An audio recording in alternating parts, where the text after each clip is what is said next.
Many EU politicians or politicians on a national level do not know about the interests of citizens. There are many interests, there are many proposals, there are many actions on the level of citizens, of citizenship projects and proposals that are not taken up. They are far away from Europe, but they are all about Europe. It's basically 365 days a year that there is a celebration about Europe. It has nothing to do with any European program, any European project, any European policy somewhere made in Brussels. I think that, and that's what was said in my group, that this net of connections, of knowledge, of exchange, of know-how, what exists, what are our needs, what are the challenges, this exchange and the dialogue of people, be it politicians or journalists or citizens, this is needed, because then we can create synergies and then we can avoid establishing yet 15 other platforms about the same topic. We have to know about that, we have to know about our needs, our urgencies, and then we can solve the problem. Yeah, okay, we can blame the politicians in the European community, but we're citizens, and we also have our responsibilities, and maybe we should try from bottom up, because that's the workshop was about bottom up, as citizens, to kind of how can we create a new idea about Europe or another idea, and make a connection, because there's this feeling there's no connection anymore between people and between these people and the idea of European community. How can we, grassroots organizations, create something that will also communicate to politicians and that they might look at it differently? We were talking about creating stronger alliances. So in the grassroots organizations, creating stronger alliances in cross sections, meaning that lawyers, bankers, philosophers, scientists, artists actually connect to each other.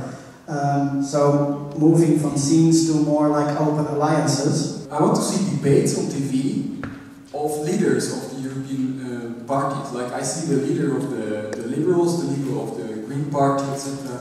And I can see it and I know who are they, how do they speak, what do they speak, how do they talk. I mean, I've never seen them actually. I'm one of the few persons in society that is interested in European Union politics, but I never see them, I never hear them, and I only need to go to, I need to do my best to hear them, and I think that's the reason why I don't understand their language, and lots of people don't understand their language. Well, we might to find a way of creating a sort of a new European assembly which is able to bring together what we call a new European social contract.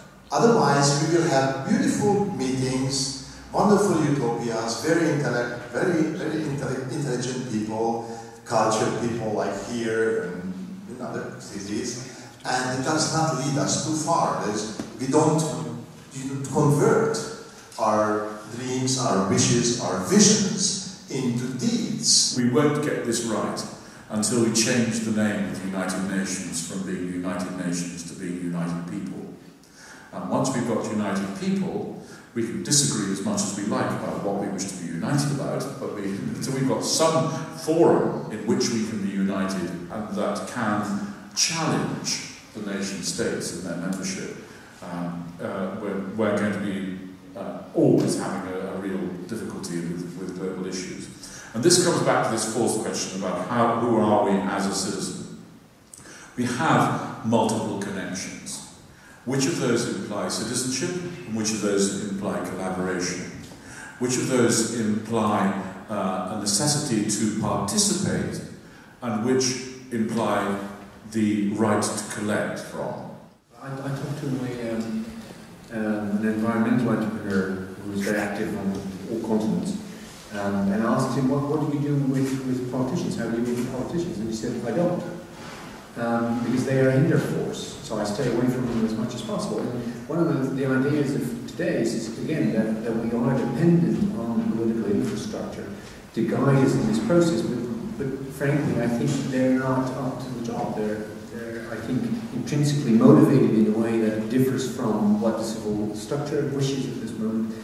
They have interests that are not always clear, and they are in a domain, in a language that seems to be driven very, very far off where I am living.